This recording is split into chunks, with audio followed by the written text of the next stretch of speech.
What is up, my YouTube friends? Welcome to another episode of Questions from the Truck number 26. 26. Yeah.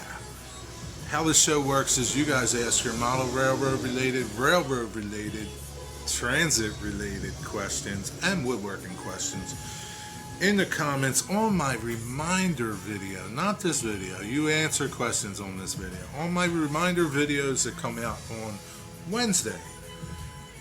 And I will get you an answer to your question on Sunday. So, what's up, Jack? My first question is from... Gotta fix my sweat rag. My first question is from Dave's Trains. Dave wants to know, can you speed match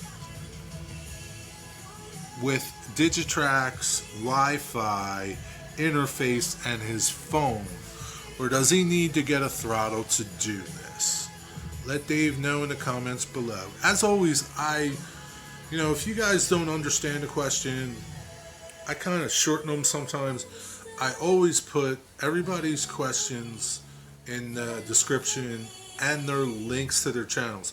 If you do not subscribe to these channels, you need to, because it supports the community. So let Dave know in the comments below.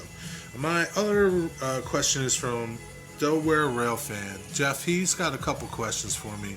Two of them I'm going to answer now, and two of them I am going to answer at the Trolley Museum. And my trolley friends are going to answer those questions. He wants to know what's my favorite YouTube video. I don't know if you mean video or channel.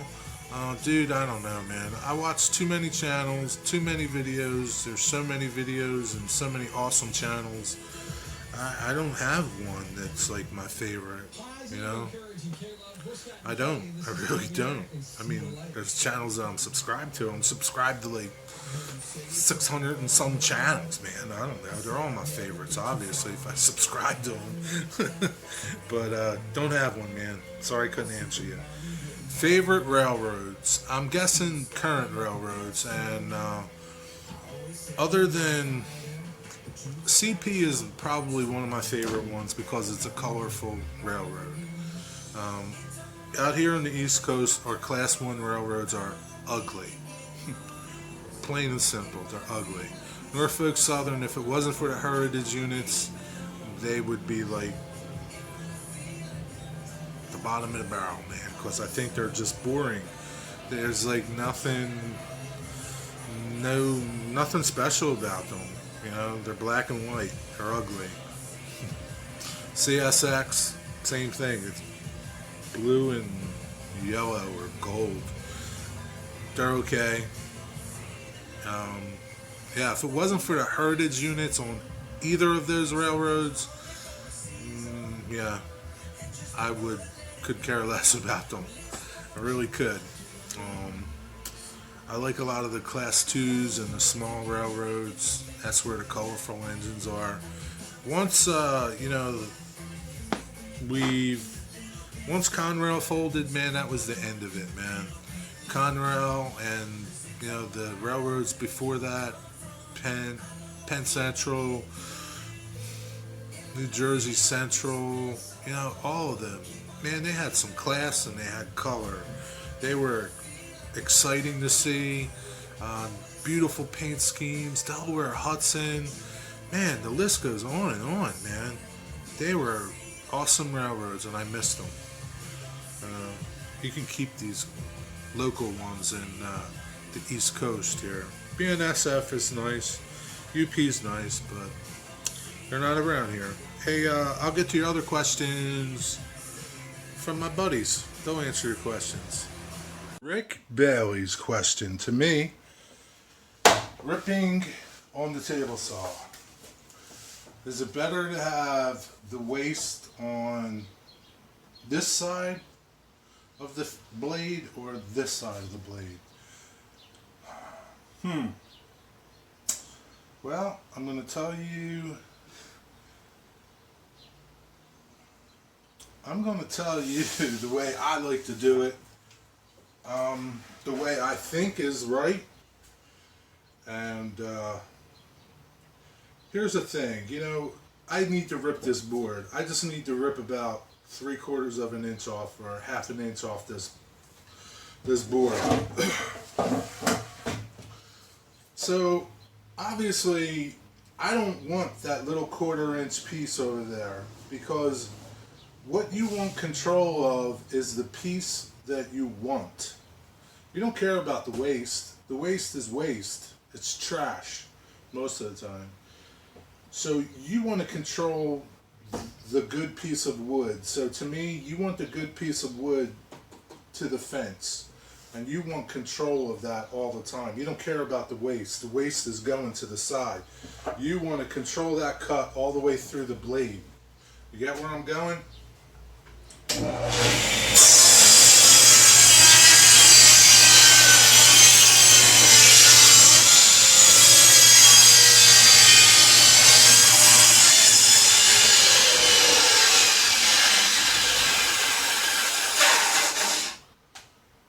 Older table saws, they don't have what's called a riving knife.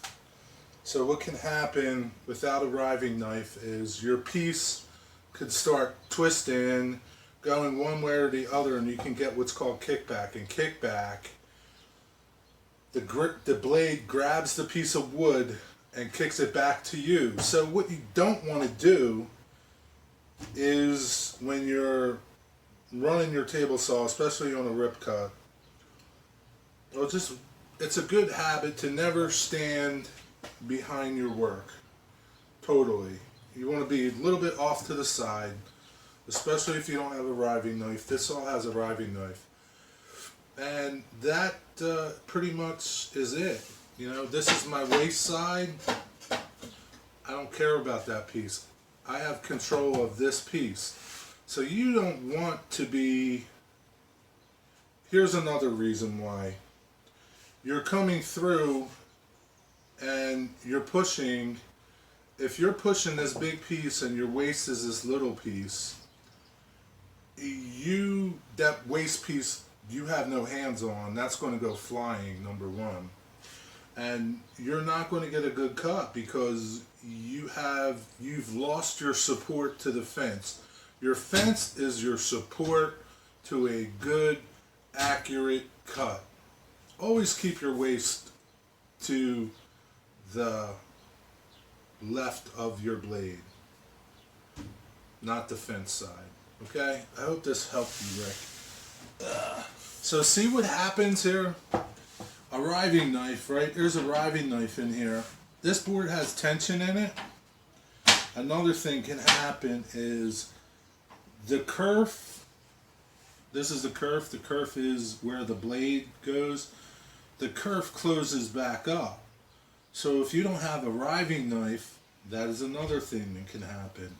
You know, your kerf is closing up on you, and you can get kickback from it. I hope that helped you answer. Hope that helped answer your question. I know you got another question, and I'll get to that as soon as I'm done sweating and get something to drink. And I know you got another question on my other woodworking website, and I'm just going to show you the difference real quick in that. Bailey, your other question to me. Can you see that?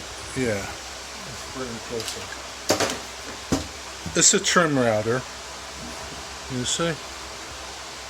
No. Trim router. Right? That's a trim router. Put that there. So you see the size of it. It's pretty small. Just a one-handed operation with it. Basically, it's, you know, people use it for trimming laminate. You know, just run around a piece of countertop, trim your countertop, put an edge on a board. It's pretty handy that way, right? And this is a full-size router. Big, right, compared to it. And they come in all different horsepowers. This one's 3 horsepower. They have 1.5, 1 horsepower, 3/4 horse. And they're just smaller machines that would be in between these two, right? And that's basically the difference between a trim router and a regular router. Horsepower, what you're going to do with it. You're not going to, do a lot with this. It's just not, you'll burn it up if you try to do big things with it. Right? That's it, man. Hope that helped you. Rick Bailey's other question to me and to you guys is, if you take sound out of the equation, are there better decoders for steam engines versus diesel engines? Let Rick know in the comments below. Alright? So I have a couple questions for you guys. What scale do you model? And if you had to start all over again today, would you still model that scale? And my other question is for my N scale friends. Number 5 turnouts. Do they play friendly with 6-axle locomotives? 6-axle locomotives and big cars, like passenger cars and containers and the likes. Because I know you guys say that, like, the number 4 switches, they don't work good with big locomotives. So let me know, are the number 5s any better? Thanks. Appreciate it. Alright, folks. Jeff's other question. I'm down here in Baltimore. Alright. So this is Mr PCC, and he's going to answer Jeff's question about the longevity of the cars, their frames and their traction motors and things like that. How long, Mr. PCC? How old's this car? This car is from 1885. It's 135 years old. It's so old it started as a horse car. Like, the frame is original, the roof was really just bent back to shape. The motors have just been cleaned and repaired, but they still run. Still runs in service. Still runs in service here. It's 135 years old. The frame is, this car, unlike some of the other cars, like the sweeper car, is 1923, and the sweeper car has a metal frame, right? That's almost 100 years old, okay, and it's still fine, okay? This car has a wooden frame, still fine. Now, we don't know if it was ever replaced before the museum got it, but these old cars are still in service. Things like the traction motors, they're motors, right? They need to be rebuilt sometimes, right? So that's about it. So to answer your question, how long do they last, Mr. PCC? 135 years. A long time. And there's some that are in service on streets all over this country, that are still going. What about the track work? What happens with the track here? They kind of just do it when it needs it. I guess as often as they can.